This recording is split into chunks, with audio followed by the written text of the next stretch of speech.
Como ya hemos avanzado y explicado cosas básicas, siento la confianza de poner en pocas palabras, ahora sí, la perspectiva que estamos construyendo. Ya no les estoy vendiendo nada. Estamos hablando de un proceso lógico que hemos seguido partiendo de la experiencia directa y la evidencia que tenemos a la mano. A partir de este tema, vamos a empezar a revisar con más detalle por qué es mejor perspectiva que otras. Hemos propuesto un método fenomenológico para ver la experiencia.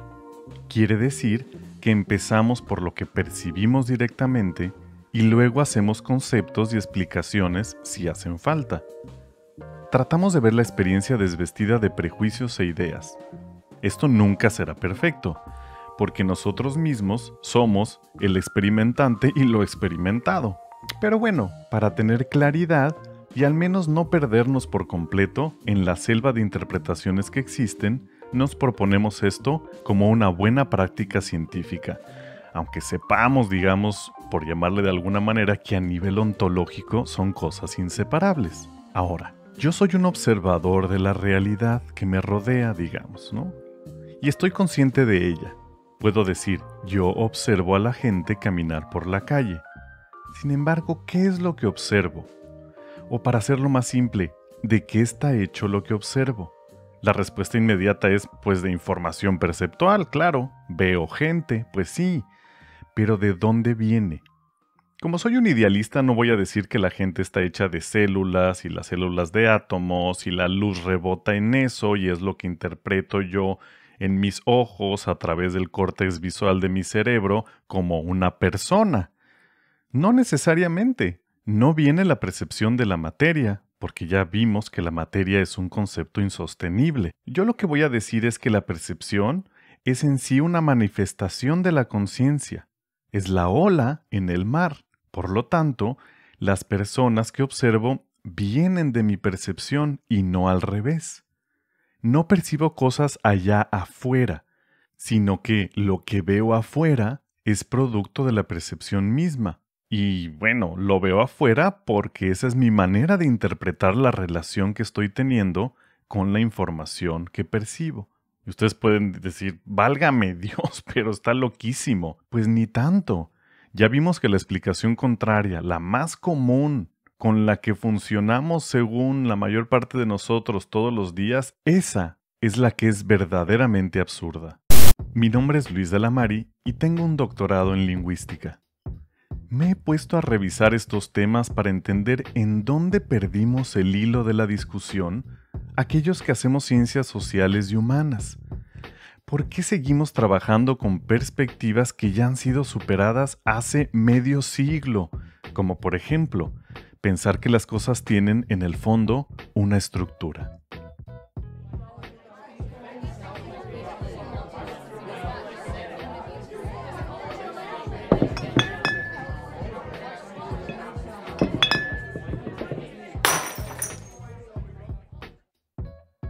Pero ¿cuál es la sustancia de las cosas entonces? La conciencia, o le puedo llamar la información. ¿La del sujeto? Sí, pero no solo esa. Ojo que estamos acostumbrados a pensar en sustancia material, átomos por ejemplo, y el que yo les diga que la base de todo son bits de información, siendo el bit una unidad representativa de la información, una metáfora, pues eso es que nos cuesta trabajo cambiar los átomos por bits. Nos hace sentir como que estamos en una computadora gigante y de hecho, eso es una de las metáforas que utilizan los físicos contemporáneos, para darle sentido, para darle mayor accesibilidad a este modelo idealista. Convengamos en que nos cuesta trabajo por nuestros propios prejuicios, antes que nada, porque en realidad pues tiene mucho sentido. Resuelve los grandes problemas y no se enfrenta a las grandes paradojas a las que sí se enfrenta el materialismo, como las ya mencionadas, problema difícil de la conciencia y el problema de la sumatoria de las conciencias en el caso del panpsiquismo.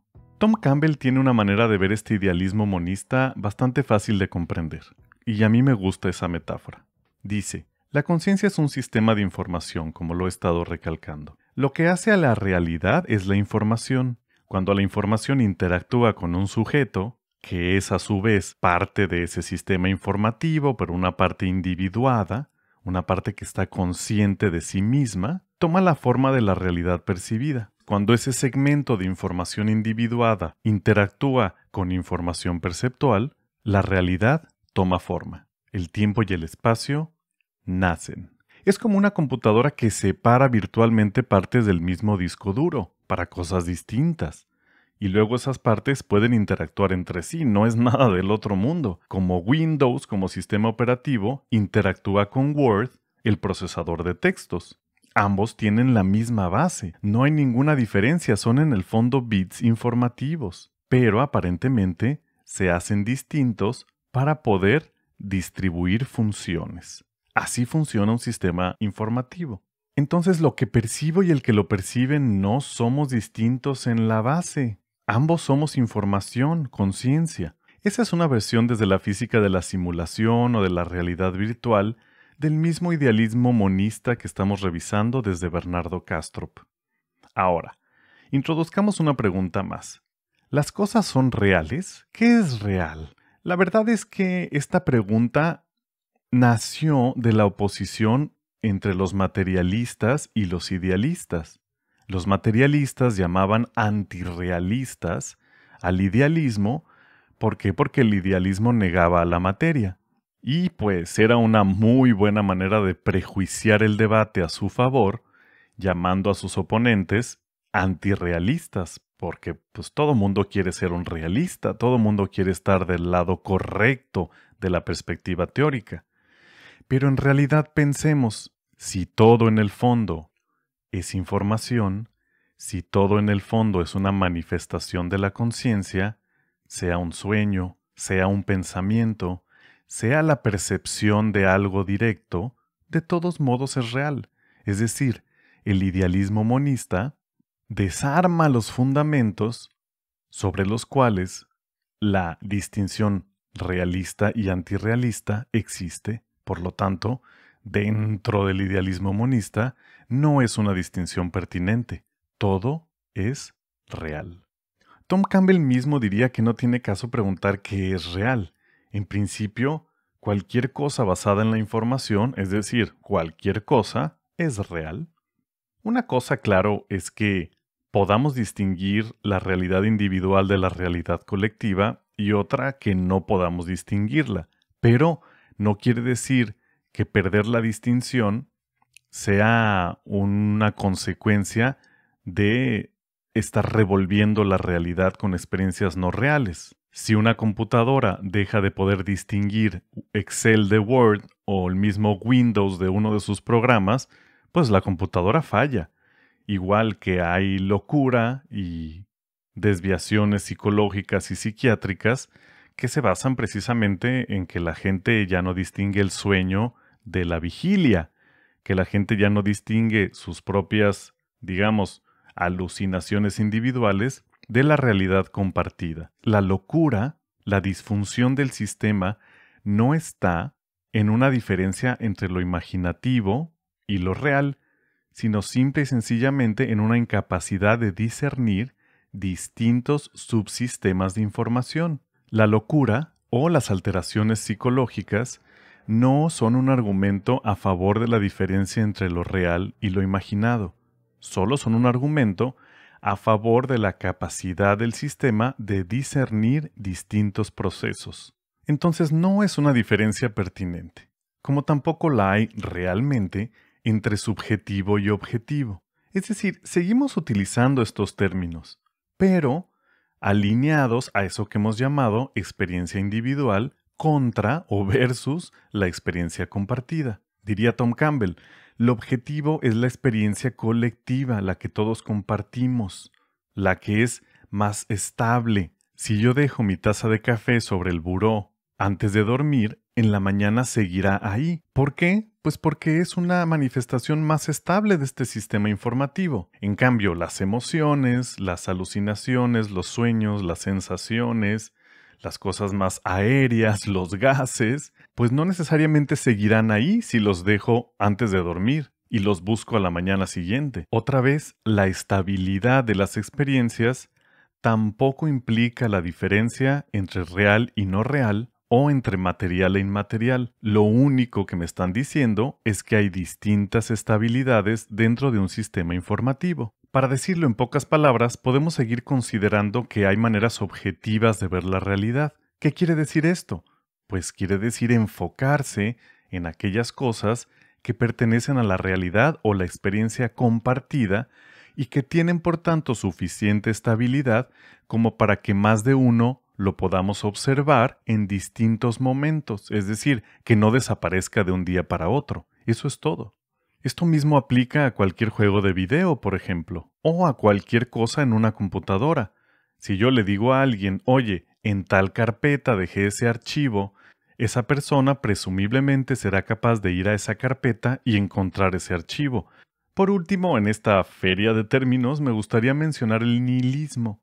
¿Por qué? Pues porque va a aparecer de vez en cuando en las cosas que leamos. El nihilismo no es más que una actitud.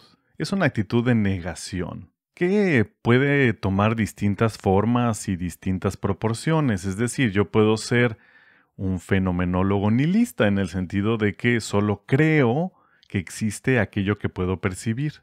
Niego todo lo que está más allá.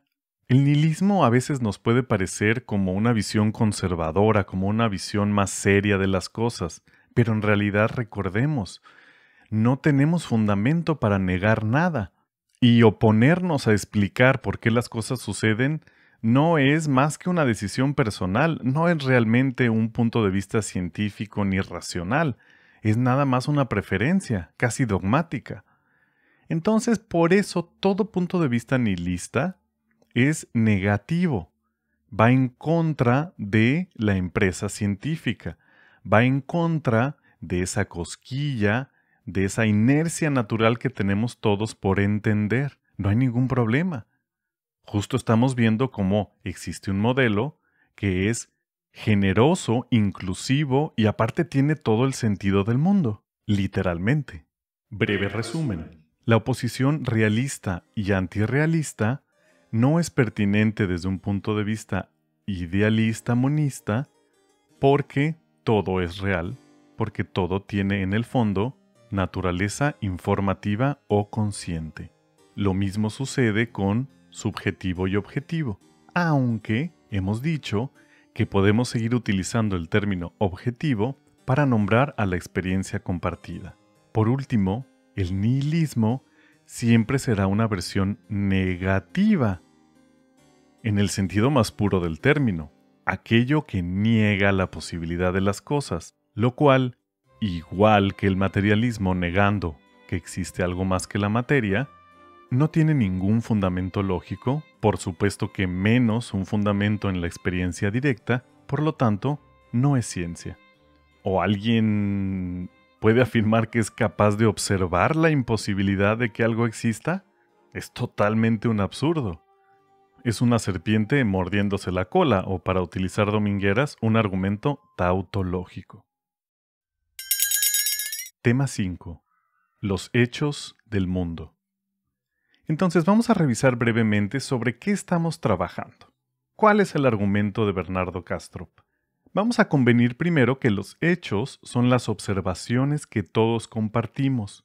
Cualquiera las puede observar, o al menos que tienen sentido lógico y se relacionan directa o indirectamente con lo que todo mundo puede observar, como la gravedad, que se relaciona constante y consistentemente con las cosas que caen al suelo. Lo demás, lo que no se puede observar, o lo que no se puede observar indirectamente, pues son explicaciones abstractas, que pueden tener sentido, o ser puras creencias sin fundamento alguno.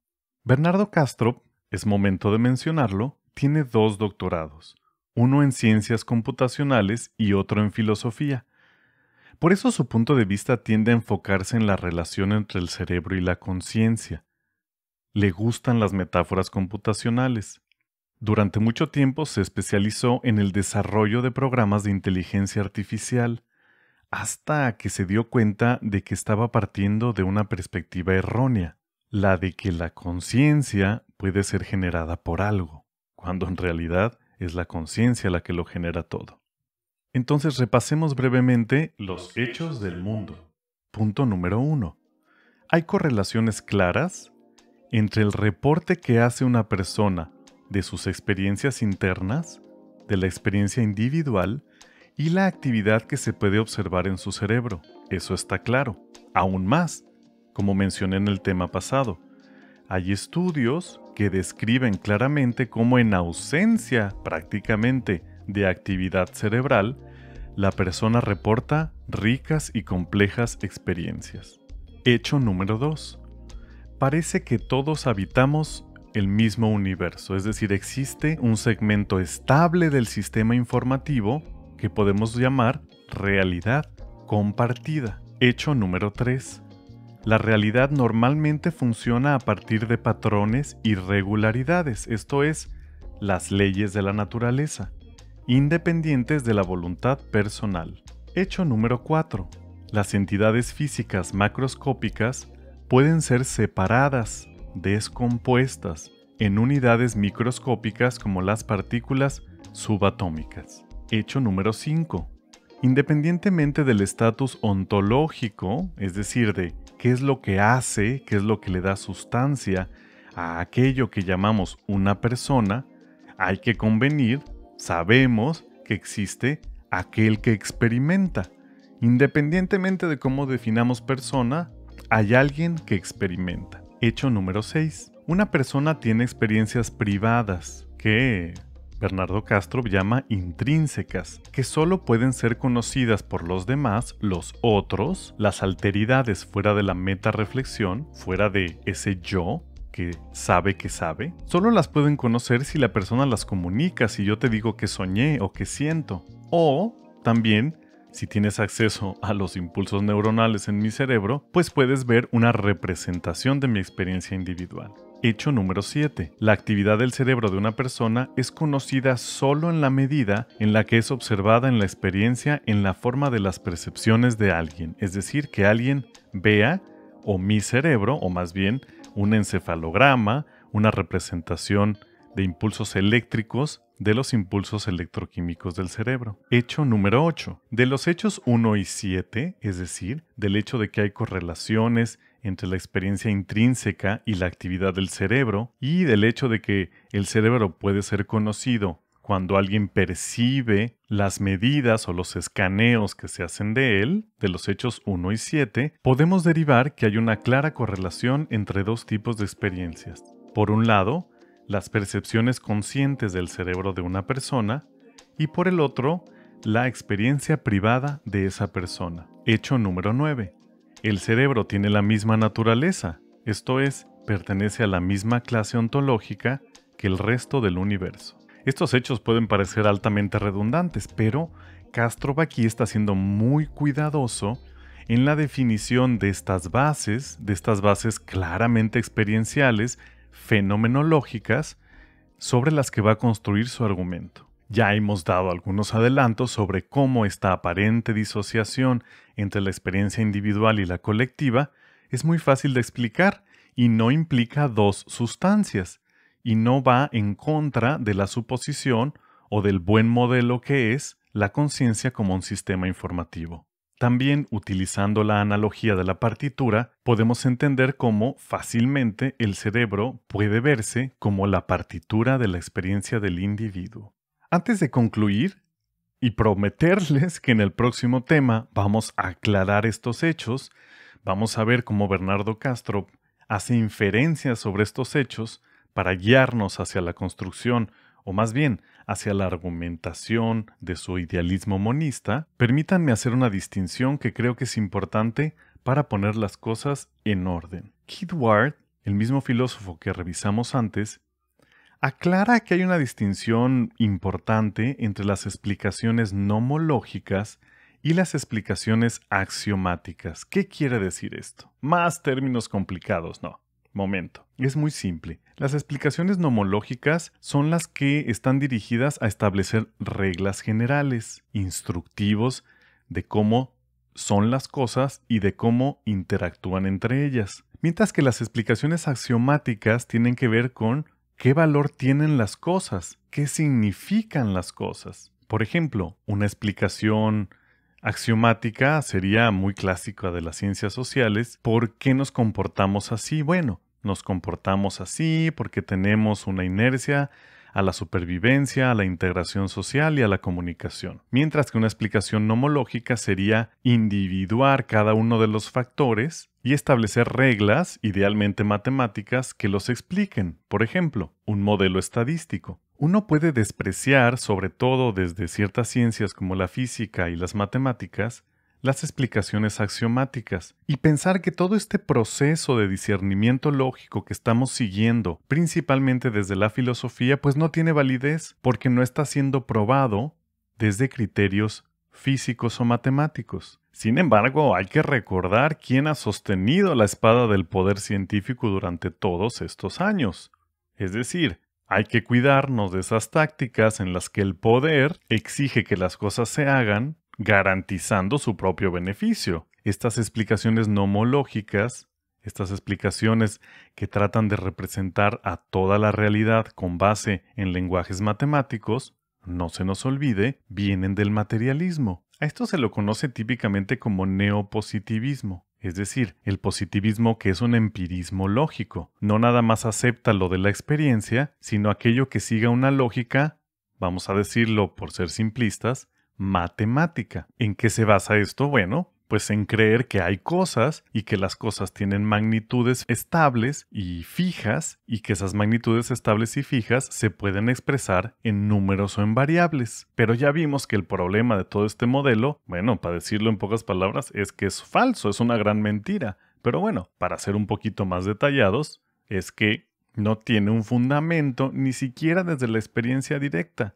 Porque ¿dónde están esas magnitudes físicas? O ¿cómo obtenemos conciencia de la interacción de esas supuestas magnitudes físicas? Está lleno de problemas. No nada más es una metafísica, es decir, no nada más niega la experiencia del sujeto, sino aparte no es una buena explicación. Es sobre la base, entonces, de este pensamiento neopositivo que se privilegian las explicaciones nomológicas. No nos engañemos entonces. Si alguien critica esta manera lógica desde la filosofía de argumentar a favor de un modelo, más parsimonioso con más sentido, lo hará, típicamente, desde el punto de vista del que ha blandido la espada del poder científico durante tanto tiempo. Nos dirá, no, para probar algo, hazlo como yo te digo que lo hagas. El único problema es que ese procedimiento que nos exigen busca garantizar que el ganón sea precisamente el que ha sostenido la espada del poder durante tanto tiempo.